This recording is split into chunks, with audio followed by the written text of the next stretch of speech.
Sub committee ಮಾಡಿದ್ವಿ.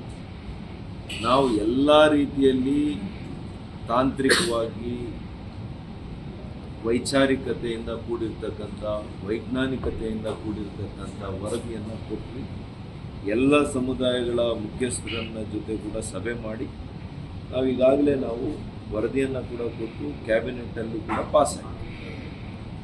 ಈಗ ಮತ್ತೆ ಸರ್ಕಸ್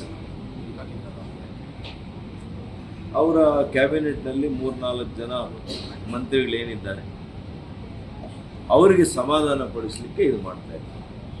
ಹಾಗಾಗಿ ಒಳ ಮೀಸಲಾತಿಯಲ್ಲಿ ನನಗೆ 100% ವಿಶ್ವಾಸ ಇದೆ. ಕಾಂಗ್ರೆಸ್ ಸರ್ಕಾರದಿಂದ ಯಾವುದೇ ಬಲಹೀನ ವರ್ಗಗಳಿಗೆ ನ್ಯಾಯ ಒದಗಿಸಲಾಗಿದೆ. ಇದನ್ನು ಹಿಂಗೇ ಮುಂದುವರಿಸ್ಕೊಂಡು ಹೋಗ್ತಾರೆ. ಇವತ್ತು ಆದಿಜಾಂಬವ್ರಿಗಾಗಲಿ ಯಾರಿಗೇ ಆಗಲಿ ಇವತ್ತು ಒಳ ಮೀಸಲಾತಿಯಿಂದ ಇವರಂತೂ ನ್ಯಾಯ ಇವರ ಸರ್ಕಾರದಿಂದ ಸಿಕ್ಕೋದಕ್ಕೆ ಸಾಧ್ಯ ಇಲ್ಲ.